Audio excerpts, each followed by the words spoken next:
What's going on? Happy Friday, everyone.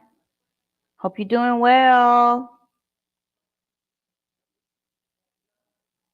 Hope you're doing well.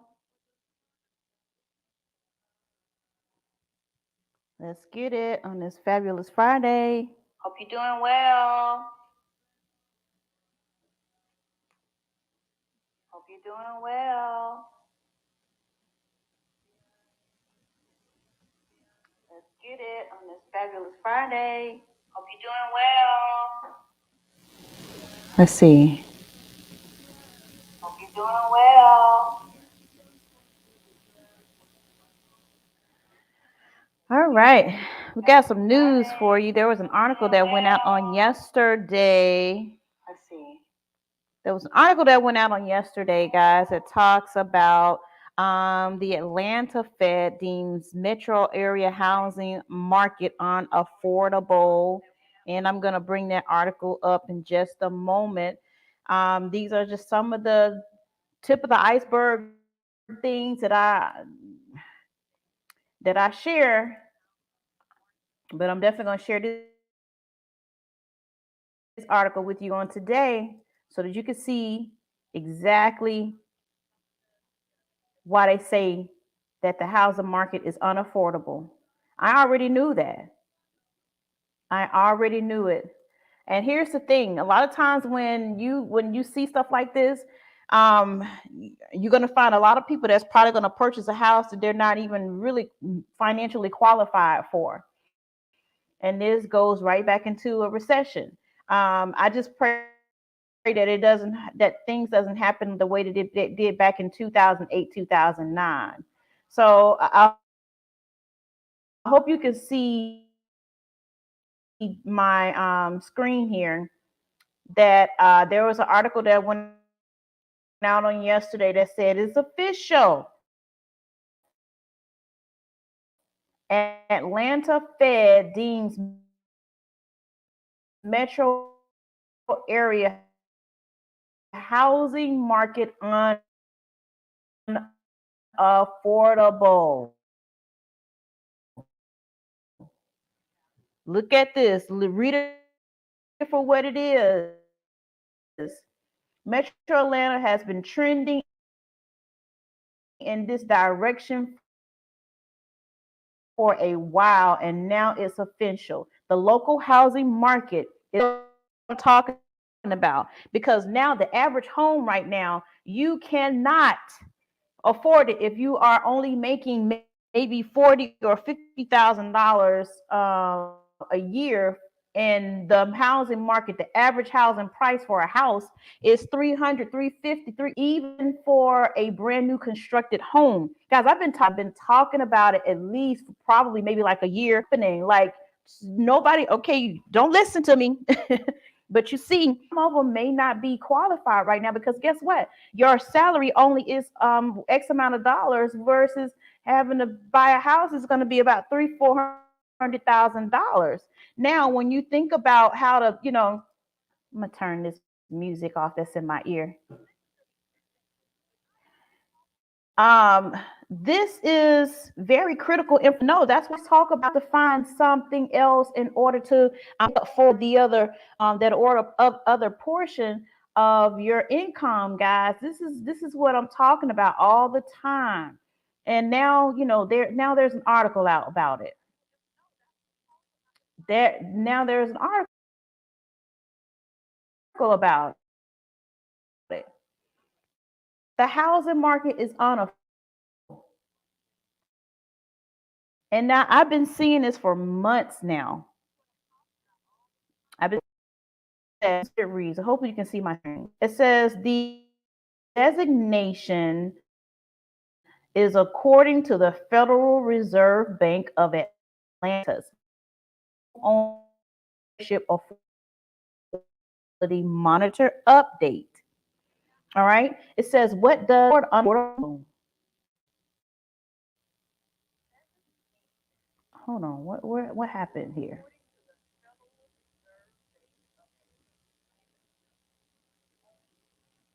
What just happened? It's like the article just got away from me. Maybe they didn't want me to Maybe they want me to talk about it. um, but that's okay.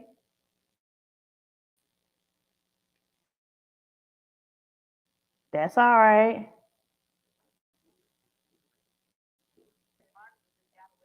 All right, says income rose 1%. Meanwhile, the median home price rose 25%.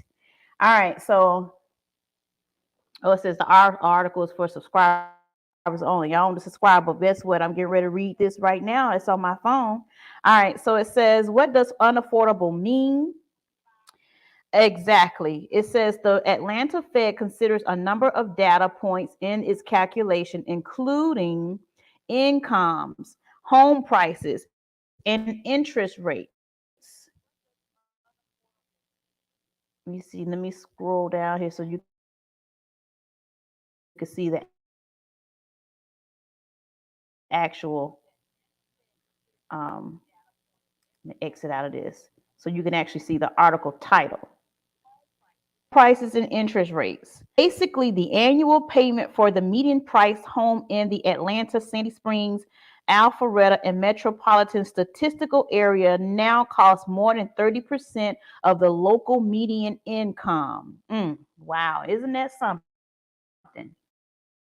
Interesting. Interesting. And I just said that if you think about it, gas prices, everything else, food, everything else.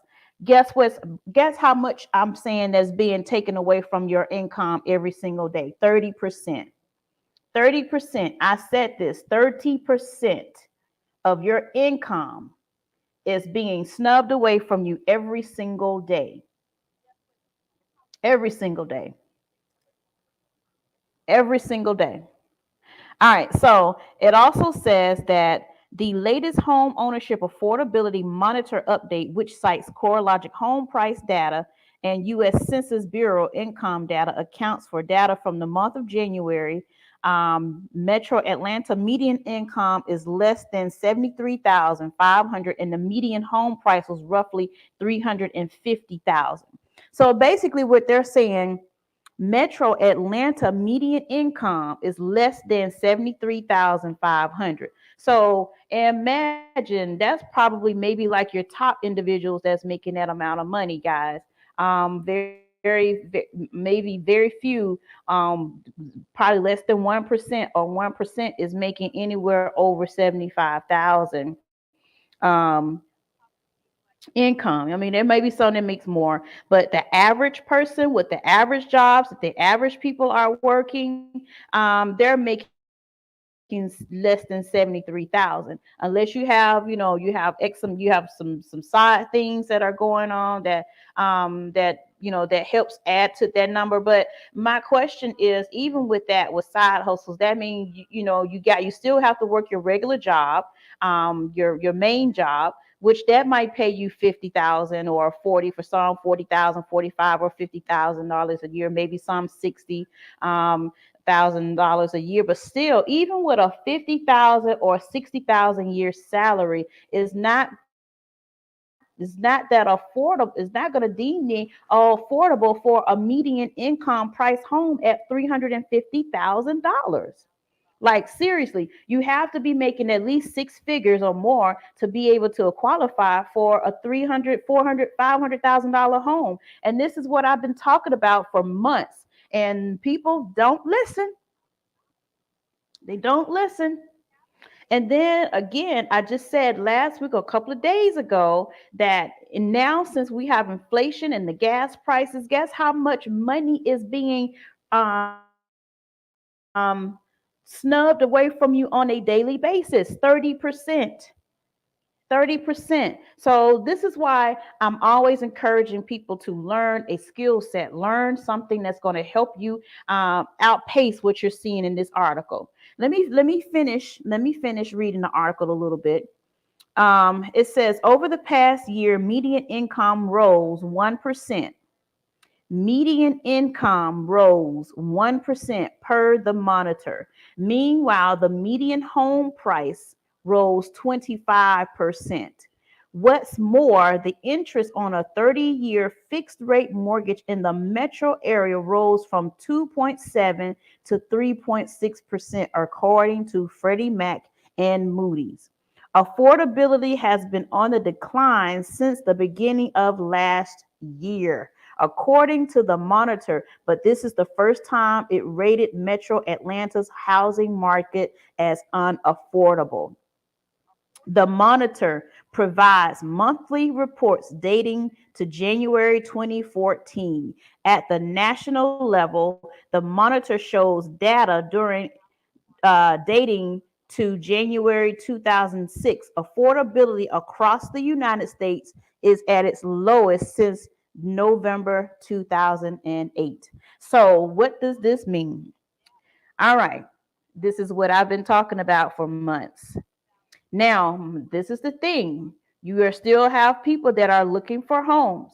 You still have a market now. It looks like from what I can tell, from what I'm seeing, and I could be wrong, that there's not a whole lot of inventory for there is a small percentage of inventory of real estate if you want to purchase a house, a small portion. I don't know what's happening. I don't know what's happening with this. I don't know if there is a possibility that people are going back to affording and buying houses that they cannot afford. I don't know what this is, what this is stemming from. But again, I just pray that this is not another 2008 2009 recession, because when people, when things start to happen, people lose jobs or what have you, if they can't afford those mortgages in any, anymore, then it's going to be the same. It's going to be that reversal thing all over again. However, I know that since 2008 2009 they have made some changes, um due to what happened back in the 2008 2009 recession. But guys, pay attention. I mean, pay attention to what's going on. It does not matter where you are in Metro Atlanta. I don't care if it takes you an hour to get to the city of Atlanta. If you go and you search in those areas and those regions and those new houses or new home income, the new housing prices for those new construction homes, guess what the price is going to be? The average cost to buy this house is going to be $300,000.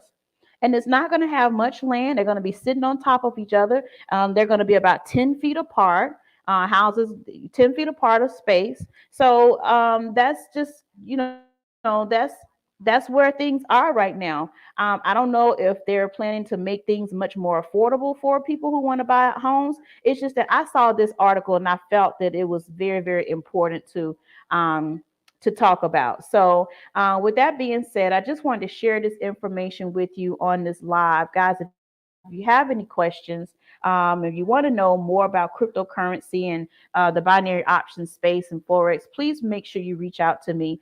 This is interesting because now we're starting. Now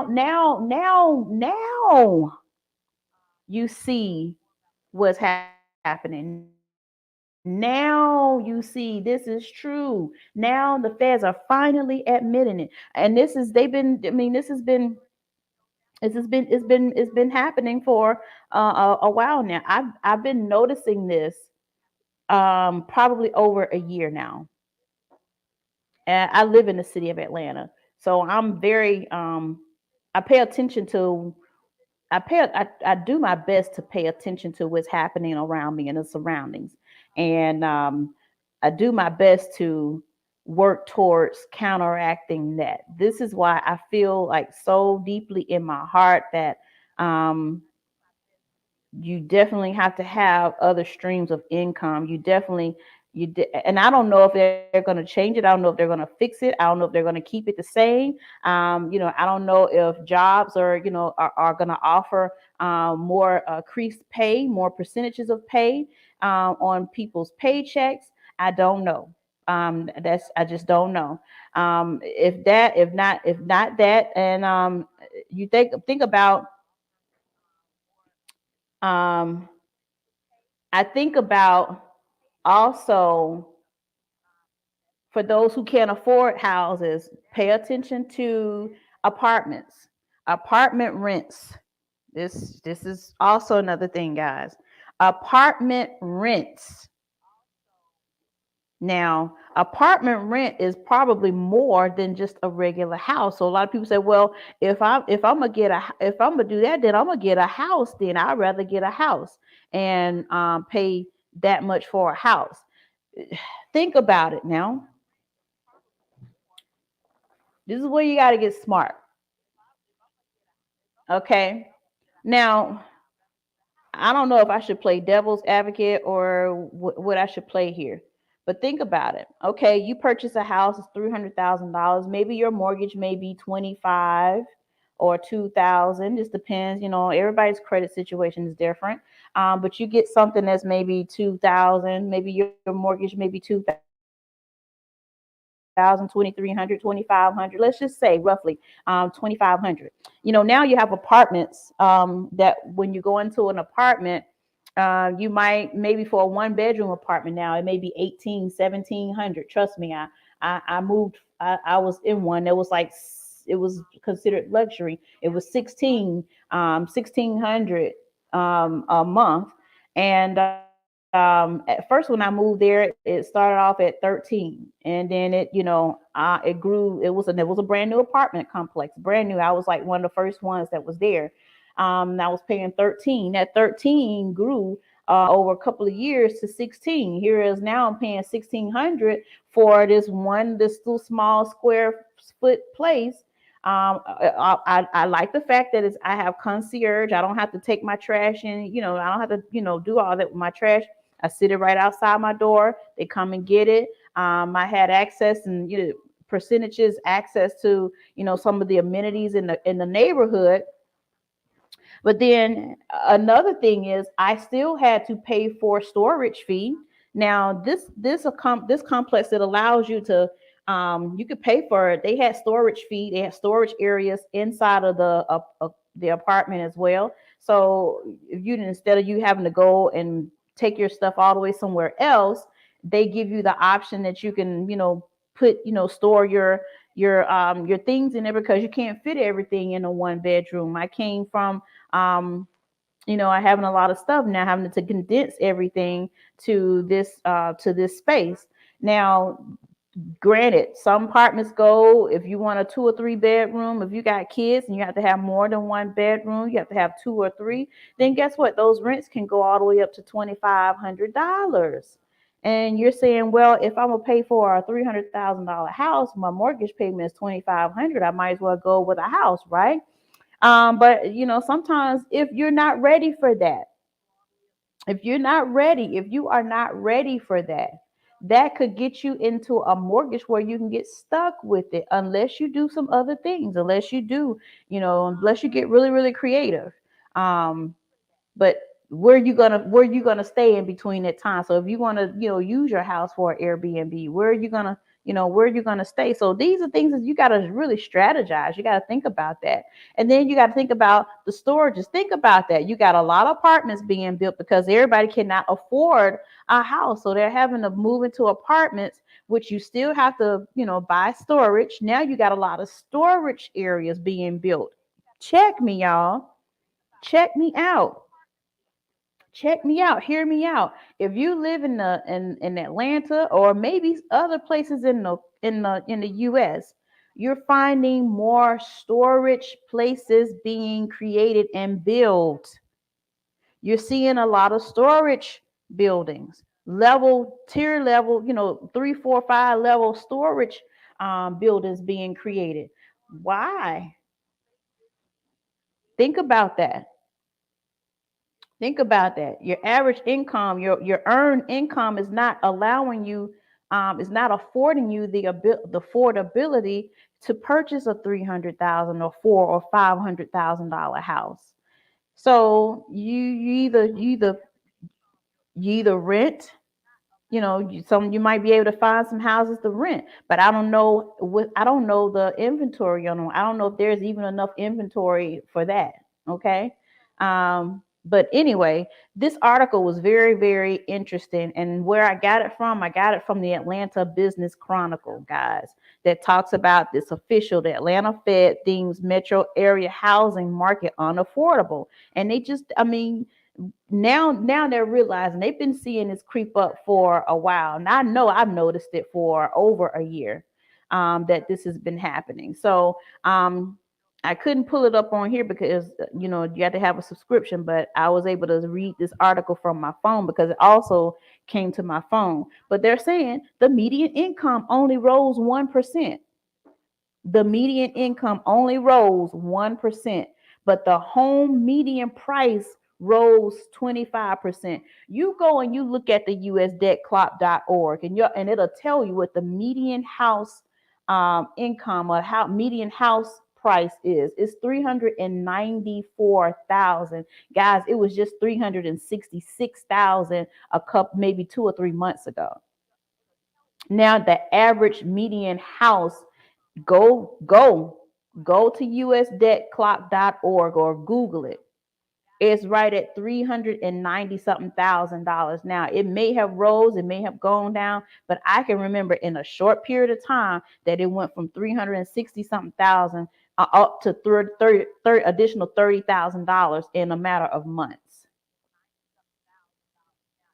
So that's all I got to say. That's all. That's the reason why, if for those who are watching, that's the reason why I talk about cryptocurrency, because you can leverage money. Why not be able to leverage something where you don't even have to, that won't be that won't be a question for you. That won't phase you. Why? Because you're bringing in the income, you're replacing the income to be able to afford anything that you want. It just takes consistency, and it takes commitment, and it takes discipline to do so. There's nothing hard about this. There's nothing hard about trading in the markets at all. But if you can leverage a small amount of money to get a greater gain, then that's beneficial for you. Many of you want to start businesses and you want to do certain things. So many people are funding their businesses out of their own income money, and then when you can't afford to do that anymore, and then the business that you created, that you birthed, it suffers, it lacks. Why? Because you're being overwhelmed because you're having to fund it through your earned income that only rises 1%. Okay, people, I I just want to share. I mean, that's what my heart is. Is working towards helping individuals to see to, to see certain things. Sometimes you have to see something. Sometimes you have to explain it in a way for people to understand. What? Maybe I can do this. Maybe I can. Maybe I can learn the trade. Maybe I can.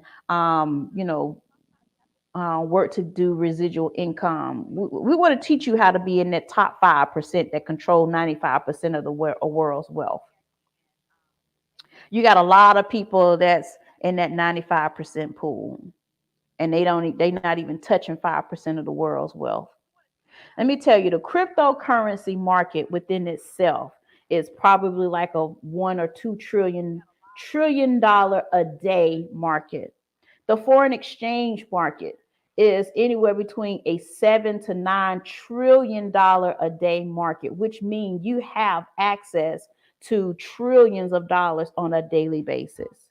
But you are so scared and you're so afraid to be a part of it when your ancestors took part of it. It's on the basis of your ancestors. Foreign trade. Everything is involved in foreign trade. Um, let's talk about stocks. Stocks are great, but the average person, if you want to buy some Apple stock, if Apple stock is trading at $200 per share, and you want to get a couple of shares, do you have $1,000 just to put on one stock when the idea is to diversify? And then you want to make sure whatever stock that you're investing in, that it has a dividend, that it gives you some type of dividend off of it.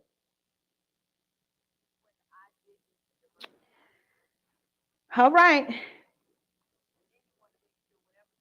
I just want to get you to see some things. I'm not fussing. I'm not griping. I just want to get you to see some things. You can't just use all earned income to as the basis for um, funding your business. You'll get overwhelmed with that. It's time to expand your horizons. It's time to look at. It's time to do something different. It's time to learn a new skill, and it does take a little bit of money to learn something new. But if you invested at $185, and that $185 investment can yield you extra couple of $1,000s a month if you are consistent and committed and disciplined, would it would it work? It can definitely work for you. Is that something that you feel like you can do? Okay. All right. So wonderful time to see you. It was great to have this conversation with you guys. I'm gonna get out of here because I got some research, got some stuff that I wanna look at, and I got some research to do. So, if you want to know more about what's going on, Cordero, we were just talking earlier.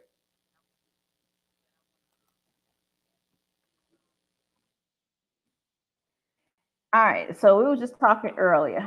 So guys, have a wonderful day. I am Kimberly McKinney, and today on this, this Financial Friday, giving out some information.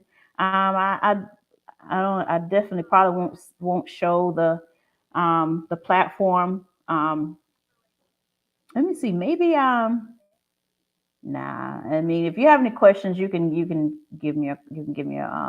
reach out to me. But we show you guys how to compound your interest, how to compound your money. Um, Working with a compound interest. So when you're making money, this is you're seeing it move, you're seeing it stack.